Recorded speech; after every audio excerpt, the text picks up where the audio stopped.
Bonjour. Aujourd'hui, nous allons parler de la politique monétaire américaine. En effet, le 1er mai, la Federal Reserve, la Banque centrale américaine, s'est réunie et dans son communiqué de presse, elle indique qu'elle pourrait, dans le futur, modifier assez sensiblement la mise en œuvre de sa politique monétaire. Cependant, avant d'évoquer cette question, revenons sur la façon dont elle met en place sa stratégie monétaire aujourd'hui. Elle dispose de deux instruments pour cela, les taux d'intérêt et les achats d'actifs financiers, ce qu'on appelle généralement le quantitative easing. Sur les taux d'intérêt, regardons ici le graphique, c'est le taux d'intervention de la Banque centrale sur le marché monétaire. On voit que depuis 2009, ce taux d'intérêt est extrêmement bas. Il est compris aujourd'hui entre 0 et 0,25%.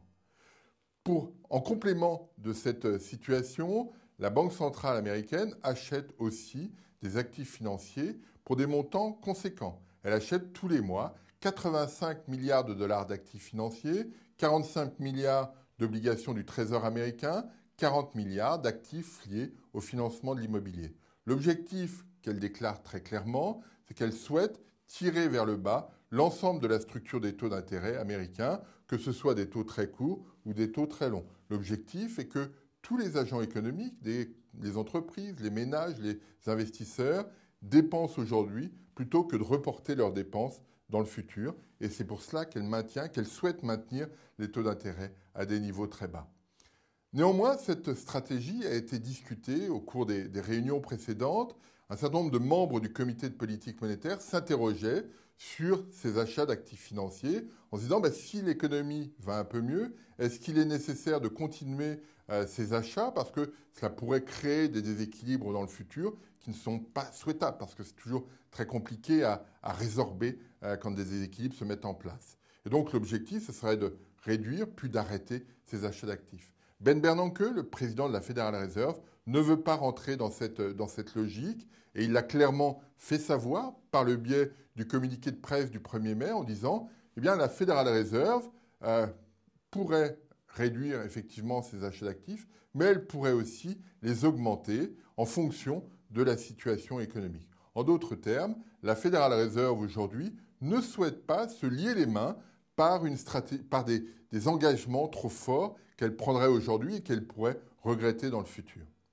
Une des raisons de cette stratégie menée par la Federal Reserve, cette incertitude sur la façon dont elle gérera sa politique dans le futur, incertitude, elle pourrait baisser, augmenter ses interventions, traduit l'inquiétude qu'il y a et qu'on voit dans le communiqué sur le niveau d'inflation. Quand on regarde le taux d'inflation américain, et on le voit ici, le taux d'inflation est très bas. Qu'on regarde le taux d'inflation global ou le taux d'inflation sous-jacent, on est en dessous des 2% qui est souhaité qui est l'objectif de la Fed. Et ça, c'est quelque chose de préoccupant. Et la Fed veut pouvoir éventuellement réalimenter la pompe pour tenir cet objectif de 2% à terme. C'est cette problématique-là qui est posée.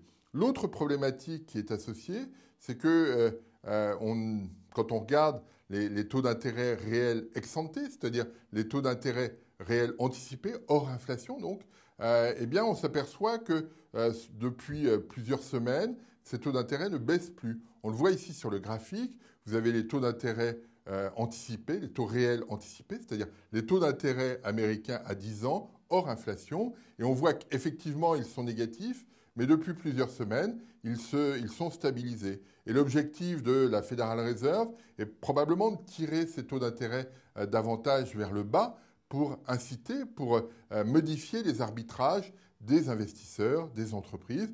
Parce que si les taux d'intérêt réels ex-ante sont très bas, en empruntant aujourd'hui, si vous avez un projet d'investissement, ce projet peut être très vite rentable. C'est cet argument qu'a la Federal Reserve à l'esprit.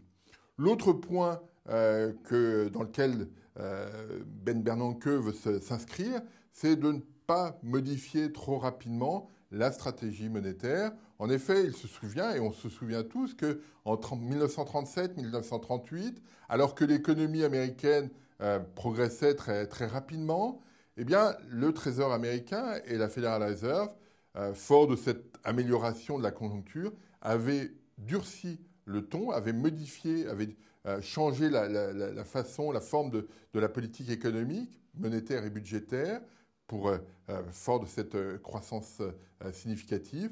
Et cela s'était traduit par un ralentissement très brutal de l'activité en 1938.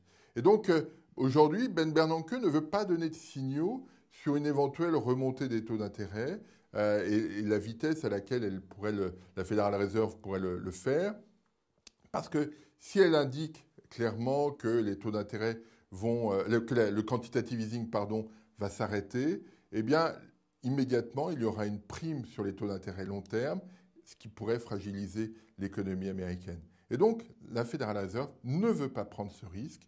Et face à cela, eh bien, elle maintient de l'incertitude sur la façon dont elle pourra gérer dans le futur sa politique monétaire. C'est une stratégie un peu nouvelle, mais on voit bien l'intérêt de celle-là, c'est de ne pas se lier les mains dans un environnement qui reste très incertain. Je vous remercie.